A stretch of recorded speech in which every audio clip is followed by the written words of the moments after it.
السلام علیکم ورحمۃ اللہ وبرکاتہ۔ ناظرین، آپ کو میرے چینل حکمت، علم اور عمل پر آپ سبھی کا استقبال ہے۔ آپ سب کے سامنے آج میں سورہ یاسین کا وظیفہ پیش کر رہا ہوں۔ یہ بہت قیمتی وظیفہ ہے۔ رسول اللہ صلی اللہ تعالی وسلم کا ارشاد ہے، سورہ یاسین قرآن کا دل ہے۔ اس لیے جو قرآن پڑھے ہوئے ہیں وہ سورہ یاسین کو زبانی یاد کر لیں، اپنے دل میں اس کو محفوظ کریں۔ اب ہم اپنے اصل مقصد کی طرف کو چلتے ہیں۔ سورہ یاسین کو ہم جس مقصد کے لیے، جس حاجت کے لیے، اپنے جس ضرورت کو پوری کرنے کے لیے پڑھیں گے، انشاءاللہ وہی ہماری ضرورت پوری ہوگی، چاہے وہ لاعلاج بیماری ہو، چاہے ہمارے پر قرضہ ہو، یا ہمیں پیسوں کی سخت ضرورت ہو، کوئی بھی ہمارا مقصد ہو، یا ہمارے کسی پہ پیسے ہم ہمارے پیسے نہیں دے رہا، اپنے ہر مقصد کے لیے، کاروبار کی ترقی کے لیے، بیٹیاں ہیں ان کے رشتے نہیں ہو رہے ان کے لیے، کسی کو اولاد نہیں ہے اولاد کے لیے، ہر مقصد کے لیے اس وظیفے کو ہم کر سکتے ہیں۔ یہ وظیفہ صرف 3 دن کا وظیفہ ہے۔ اس وظیفے کو کرنے کے لیے، اس کی فضیلت اور اس کے فائدے کو حاصل کرنے کے لیے سب سے پہلے ہمیں نماز کا اہتمام کرنا ہے۔ جتنے بھی ذکر اور وظائف ہیں ان کی برکتیں تبھی ہمیں ملیں گی تب ہم نماز کا اہتمام کریں گے۔ 5 وقت نماز اہتمام کے ساتھ مرد حضرات مسجد میں جماعت کے ساتھ پڑھیں، اور ہماری ماں بہنیں اپنے گھروں کے اندر اذان ہوتے ہی اول وقت میں نماز کا اہتمام کریں۔ انشاءاللہ پھر ذکر اور جو وظائف ہیں ان کی برکتیں ہمیں ملیں گی۔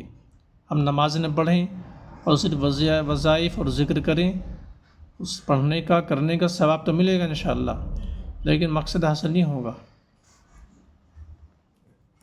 اب اس کا وظیفہ میں آپ کے سامنے بتا رہا ہوں۔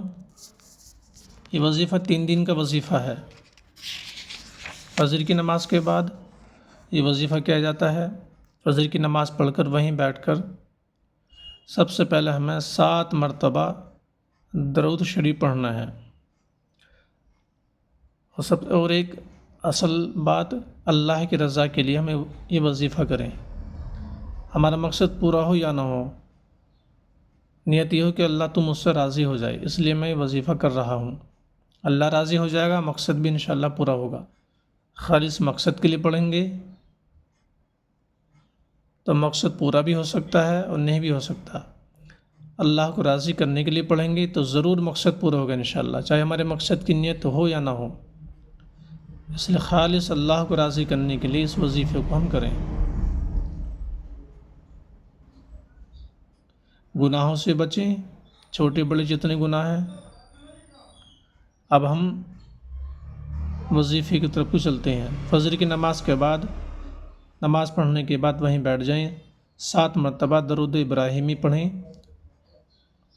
اور پھر 7 مرتبہ سورہ یاسین کا جو یہ لفظ ہے یاسین، اسے دہرائیں 7 بار۔ اسے دہرانے کے بعد اعوذ باللہ بسم اللہ الرحمن الرحیم پڑھ کر سورہ یاسین شروع کرتے ہیں۔ سورہ یاسین پڑھتے پڑھتے ہم یہاں پہنچیں گے، امامی مبین، مبین پر رک کر اپنی شہادت کی انگلی باہر نکالیں اور الحمد شریف پڑھیں۔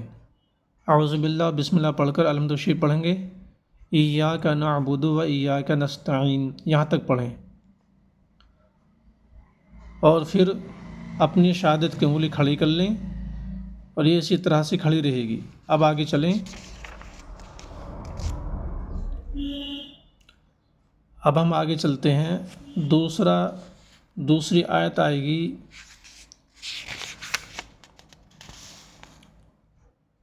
ذالک تقدیر العزیز العلیم۔ یہ جب یہ آیت آئے، اب اس آیت کو 7 بار پڑھنا ہے۔ 7 بار پڑھنے کے بعد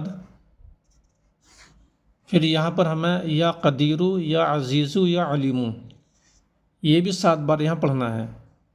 7 بار آیت پڑھنی پہلے، پھر 7 بار یا قدیرو یا عزیزو یا علیمو، یہ پڑھنا ہے۔ اب آگے چلتے ہیں، پڑھتے پڑھتے ہم پہنچتے ہیں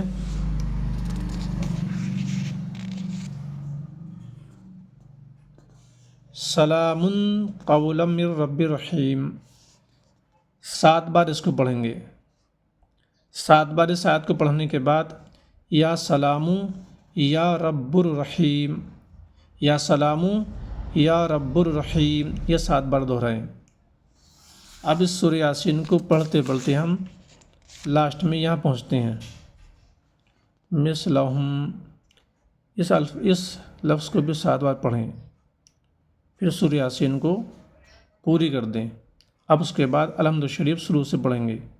ایاک نعبد و ایاک نستعین پر پہنچ کر پھر اپنی شہادت کی انگلی کھڑی کر کے اذان پڑھیں گے، مکمل فجر کی جو صبح کی اذان ہوتی ہے۔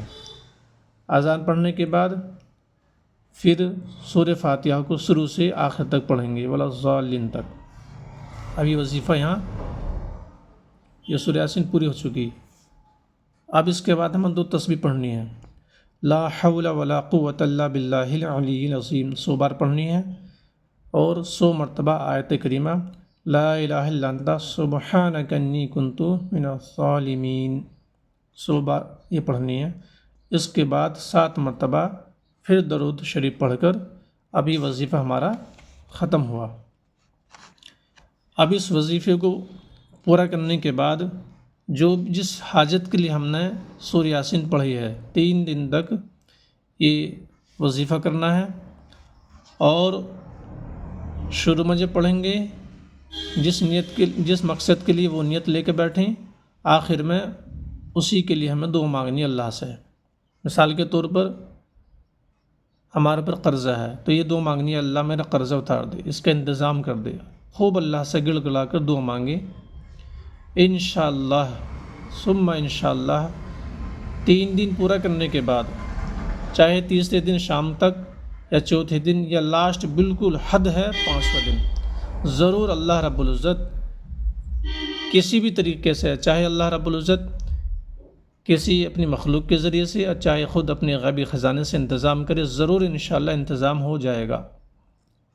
جو بھی حاجت ہوگی اس وظیفے کو کرنے کے بعد ضرور حاجت پوری ہونی ہے انشاءاللہ۔ اتنا زبردست اور قیمتی وظیفہ ہے جو میں آپ کے سامنے پیش کر رہا ہوں۔ آپ سبھی حضرات سے گزارش ہے، اس وظیفے کو یقین کے ساتھ خالص اللہ کی رضا کے لیے اور اہتمام کے ساتھ اس کو کریں اور اس سے فائدہ اٹھائیں، اور میرے لیے بھی دعا کریں، اور جن کے بچے ہیں وہ اپنے بچے کو قرآن پڑھائیں، حافظ قرآن پڑھائیں۔ جن کے بچے اسکول جاتے ہیں وہ بھی اپنے بچے کو قرآن پڑھائیں۔ اسکول کی پڑھائی منع نہیں ہے کہ نہ پڑھاؤ، لیکن سب سے پہلے اپنے بچوں کو دینی تعلیم دیں۔ بچہ قرآن پڑھے گا، دینی تعلیم حاصل کر لے گا، تو ماں باپ کے انتقال کے بعد کم سے کم وہ قبر پر جا کر ایسا ثواب تو کر دے گا، اس کو یہ بات تو یاد آ جائے گی۔ اس لیے اپنے بچوں کو قرآن پڑھائیں۔ جب بچہ مدرسہ میں جاتا ہے پڑھنے کے لیے اور کہتا ہو بسم اللہ الرحمن الرحیم، اللہ رب العزت اس کے ماں باپ کے گناہوں کو معاف فرما دیتا ہے۔ اور ماں باپ کا انتقال ہو جاتا ہے، بچہ قبر پر جا کر قرآن پڑھتا ہے یا بسم اللہ پڑھتا ہے، تو اللہ رب العزت عذاب دینے والے فرشتوں سے کہتا ہے، اے فرشتوں اس کے اوپر سے عذاب کو ہٹا لو، کہ جس کا بچہ مجھے رحمان کہے، رحیم کہے، مجھے شرم آتی ہے کہ میں اس کو عذاب دوں۔ اللہ رب العزت اس عذاب کو ہٹا دیتا ہے۔ اور جس نے اپنے بچے کو قرآن پڑھایا، حشر کے میدان میں اللہ اس کے ماں باپ کو سبز ریشم کی جوڑی پہنائے گا، ان کے سروں پر ایسا تاج ہوگا موتیوں کا چمکتا ہوا تاج، جس کی روشنی سورج کی روشنی سے بھی بہت زیادہ تیز ہوگی، ایسا قیمتی تاج اللہ پہنائے گا۔